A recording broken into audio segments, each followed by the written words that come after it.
My mother was seething when she found me sleeping top naked in my bedroom because her boyfriend is in the house, but what she confessed made my jaw drop. My 18 mom and I live in a crummy apartment complex in NYC. Our apartment itself isn't crummy. We've taken a lot of pride in making the inside of our apartment look nicer than it really is, but truth be told, the building is crummy. So much so that the radiator in my room is broken, and I get heat every day of the year, even in summer. I prefer not to open my windows during summer as well because all types of questionable creepy crawlies like to come through the window, so I usually sleep on top of the covers or without pants. Last night it was too hot, so I slept without a shirt or bra. I have pretty huge honker, it's no secret, but I was in the comfort of my bedroom and I kept my door closed when I slept. This morning I woke up to find my mom staring at me. She scared me crap less, especially because I have a loft bed and was making direct eye contact with her as soon as I opened my eyes. She stood there and screamed at me for 20 minutes, telling me to put a shirt on and calling me a ruthless WHRE for sleeping without a shirt while her boyfriend was there. I put a pillow in front of my body and closed my eyes to go back to sleep. This wasn't good enough, and she ripped the pillow from my arms and told me to put on some clothes before her boyfriend came in here and saw me like this. I told her I keep my door closed for a reason,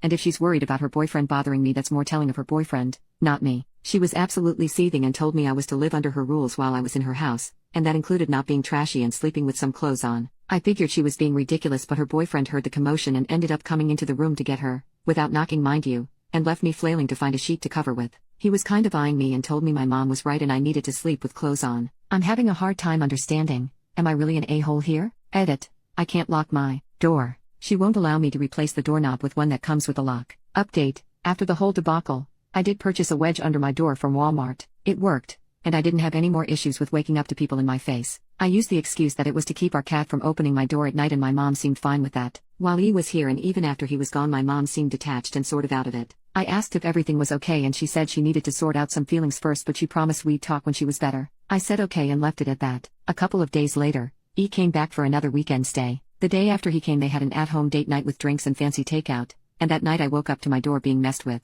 I called out to see if it was my mom and got no response. I pulled on a t-shirt and shorts and pulled the door wedge out to check, and E was standing at my door. He was drunk, and I was a bit panicked because I thought something had happened to my mom and he needed help, but he just stood there for a few seconds without saying anything. He didn't seem to be sleepwalking or in peril, so I said, I'm uncomfortable. I'm closing my door. Before I could close the door all the way, my mom flew out of her room, saw him, and started cussing and screaming and telling him he needed to leave. They argued back and forth for a while, but eventually, she got him out the door. After calming her down, I took her to her room and we had a talk. It turns out, the day she had come into my room, she had been on his phone and saw he was talking to his brother-in-law about me in very disgusting ways, talking about how I was growing up to be very shapely and mature, and that he couldn't wait until I moved out so he could dump my mother for me. He said far more explicit things that were all extremely worrying, especially since we've known him since I was 11. My mom had come to tell me to be careful around him while she thought of a way to break it off safely, but when she saw my state she had some misplaced anger. He's out of our lives now, thankfully.